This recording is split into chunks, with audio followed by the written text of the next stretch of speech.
Hello and welcome to the Stalled Short Film Showcase interviews. My name is David Stallings and I'm the owner and founder of Stalled Productions. Today I am joined by another filmmaker. Why don't you introduce yourself? Hello, my name is Elliot Saldivar. I am the director of the short film Employed. And I also work here at where we're filming, but that's beside the point. And we are quite grateful to you. So thank you for working here and helping us with all of these interviews as well, and just being here. I'm excited to show off Employed this year at the showcase. Thank you. Yes, my roommate / landlord / friend Paul wrote me into it, so he's taking a photo right now. Yes, he is. Thanks, Dad.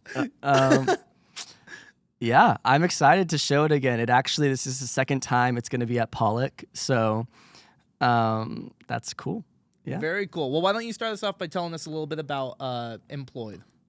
Yes. So Employed is, I wrote it after I graduated from Grand Canyon University in end of 2021, I moved home for like a month, and then I moved to Burbank. I lived with like 4 50-year-old divorcees in this like shared house, and yeah, it was an experience. It was really fun though, and I lived there for like a little over a year, but kind of towards the end of my time there, I worked a lot of odd jobs, as one does, trying to make it in LA. But yeah, and I wrote this idea for a script because I ended up meeting two of my closest friends, Bree and Kat, worked at this coffee shop that I ended up working at. It's like this little local one on Burbank Boulevard. And I wrote this script and I sent it to Bree, and she was like, I love it. This isn't even acting. This is just the story of us being friends. And that was pretty much where that stood. It just kind of sat for a couple years because I moved home. Then I ended up moving back to Phoenix, working at GCU, and then actually working at a coffee shop again after GCU. Yeah. Long story short, life of an artist is kind of crazy. So. Absolutely. But eventually, Paul had started this production company that had kind of been on the back burner for a few years, or slowly being built up. And he was like, I have all this stuff to make films, but I need films, so let's do this. So we ended up doing it last summer, and it was wild, but it got done, and I'm pretty proud of it. So truly, that is what matters. It got done. Yeah. Which is the biggest beast for us. Yeah, I didn't get lost in student film purgatory, so that's always a positive. Yeah. So what got you into independent filmmaking as a whole then? Good question. My dad is a huge movie buff, so I think I just grew up watching a lot of movies. I remember one day in 5th grade, my dad was like, you're not going to school today. In fact, we're going to drive to Seattle and watch all 5 of the original Marvel movies back to back, and then watch the Avengers movie at midnight. It was like this whole event, 14 hours of Marvel movies. So that was very cool, and I felt elite compared to my farmer classmates. I went to a private Christian school, if that explains some things. But graduating 8th grade class was 8 people. So yeah, not exactly how the real world is, but it was a nice Christian environment. It was good. So what is it about filmmaking? What does filmmaking give you that nothing else in your life does? Ooh, debt. Paul's nodding. No, all jokes aside, all financial things aside, filmmaking is awesome. I love it. Even at the odd jobs that I've done, I've worked at a YouTube channel as an editor. I work here as an editor. I always try to work something somewhat adjacent to filmmaking, a lot of money is in the content creation right now, so that's kind of where I've ended up. But on my day to day, but yeah, I mean, I love it. I love telling stories. I think that I love music too, and I think like I produce my own music just for funsies. I taught myself that. I didn't go to school for that or anything. But what? No, it's just great. Oh yeah, no, We're all doing everything, right?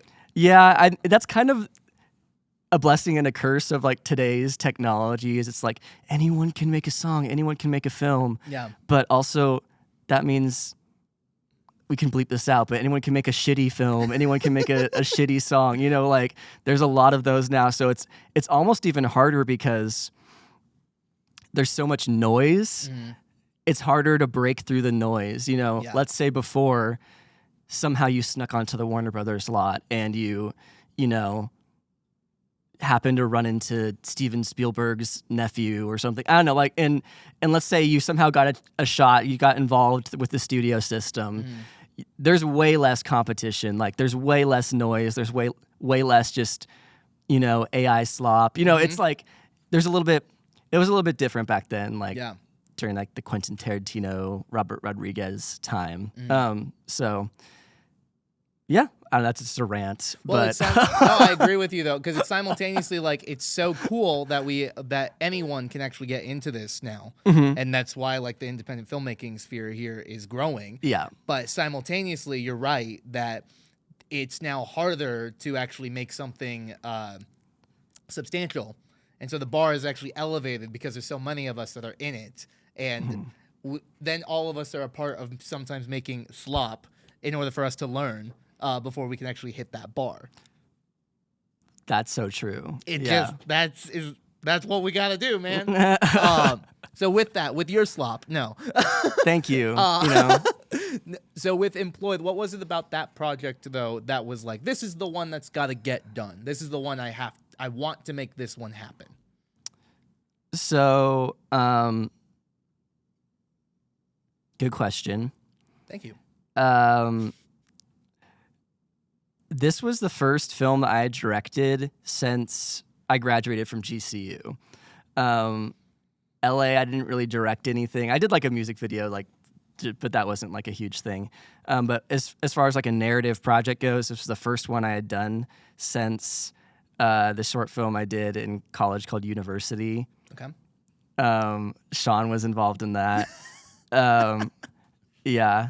Isaac was a little bit after the guy behind the camera. He was a little bit, he was a little bit younger. He graduated a little bit after me, but so he missed out on that opportunity.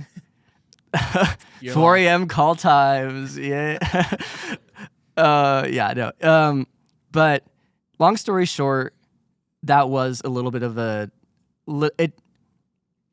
learned a lot from it. And the writing was definitely the weakest part of it. And I learned that kind of when you end up with the end product and you're like, so this is the entire plot of a feature film in 15 minutes. And then you realize why that doesn't really work. Yep. But it was like, I still learned a lot from it. I think it turned out like the edit turned out great, you know. I think that the color grade turned out great. That the performances were like fun, you know. But anyway, I had been like, all right, I'm going to take a, you know, like, that turned out how it did. I'm proud of it. It had a lot of student film qualities to it. So, saying it politely. Yeah. So I was ready to try again. And like, I think when you're 25, I feel like I'm removed enough now from school to be like, if I work on something, it's no longer a student film because I'm not a student anymore. But a little bit of that imposter syndrome. But yeah, I think I was ready to try again. And also I had accumulated a little bit of like some of Sean from GCU, I knew a lot of film friends. Paul was getting into film. And I actually roped my friends that I met at the coffee shop into acting in it. And so basically I assembled like the Avengers of my film network. And that's how it happened. And yeah, the boring stuff was like all of the planning and like all of the hours of pre-production Paul and I did, like mostly Paul actually, like, but So many shout outs for Paul right now. yeah, I'm glazing Paul a little bit, but there is a lot and that is not super entertaining to watch on camera, to be like, like, where are we going to shoot this? Like, what coffee shop do we have to harass into letting us use their space? You know, it's like, you just, stuff you don't think about, like, back to the rant about, like, AI slop or whatever, but, like, anyway, people say, anyone can make a movie now, you know? You can shoot a movie on your iPhone. But I would encourage those people to actually try to make a movie on their iPhone, and then you quickly realize like all of the hurdles you have to jump over and how exponentially difficult it gets finding locations. How are we going to feed people? You know, how, oh wait, like why does the color look weird when I moved it to this program as opposed to that program? You know, wait, we have to like consider audio.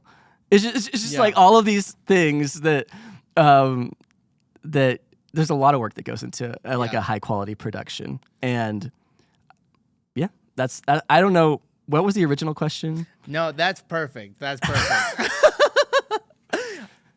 That's perfect. Everything is just turning into like a like bitter rant for me right now. It's also the point of what we're doing too, because you know this is your first time being a part of the showcase. But what you just said of if you are gung ho about like trying to do the AI movie stuff, I would recommend like also go try to make a movie without. It doesn't have to be great. You can set your bar low, but like go learn what you don't know first, and then you can really like if you want to expand on that, then great. The other part of it that the whole point behind this showcase is the community side of it. That if you dive fully into just the tech side of it, which if you're smart enough to do that on your own, great, more power to you. But also what you sacrifice is like there's actually like so much of the joy of this is the community around it. And like, even though it's the boring stuff, you have a bunch of stories between you and Paul working together late at night, trying to figure out how are you going to make this movie happen. And that's a huge reason for so many of us doing this. So one more question though. What is it about, or what is it with Employed that you hope the average person takes away from watching the film?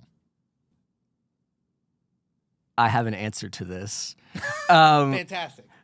No, so I think in preparation after university, the short film that I shot in college, I think that I was ready for the criticism and I was ready to just really think everything through.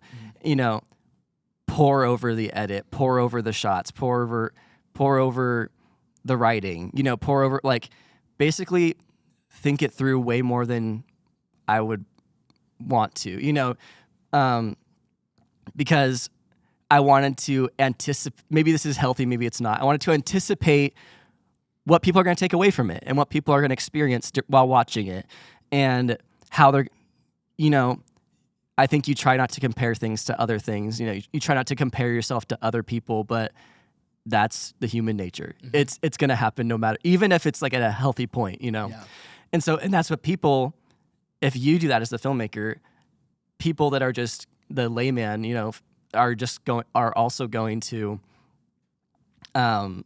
judge your thing, you know, judge your art because they're used to super polished Hollywood stuff. And I think, you know, it's not their fault, but that all the work that goes into that just goes over the average viewer's head, right? Yeah. And so as far as the experience of watching Employed, is that I really wanted people to be alongside the life of a starving artist in their day-to-day. And I wanted it just to be the opposite of the short film I did in college, which was feature film plot, 15 minutes. I wanted it to be more like 15 minutes of 15 minutes of this person's life. And I wanted, it takes place over like a day, but I want it to be a little slice of these artists, aspiring filmmakers, kind of meta, but aspiring filmmakers working their day jobs and the wonders of that, like and also the awful parts of it. Yeah. So, and I think that it accomplished that. Mm-hmm. And I hope that whoever watches it at the next showing at Pollack experiences that as well. That's my hope. Awesome. Well, Elliot, thank you so much for doing this with me today. How can people reach out to you, see what you're doing, or potentially reach out to collaborate? I would direct everything towards Paul and 643 Productions, which is sponsors of the showcase. Yeah. But I would direct everyone to the 643 Productions Instagram page.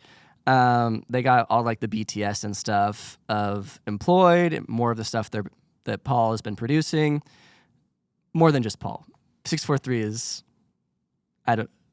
all of the people involved with that. But I would reach out if you're curious. Google, search on Instagram, 643 Productions. If you go to my Instagram, my personal one, it's like a post from like a year ago. So that's like lame. Good to know. But yeah. Awesome. Well, Elliot, thank you so much for doing this with me today. I really appreciate it. And thank you guys so much for watching the Stalled Short Film Showcase interviews. You can check out Employed on June 20th at Pollack Cinemas at the Showcase. Go to stalledshowcase.com and get your tickets now.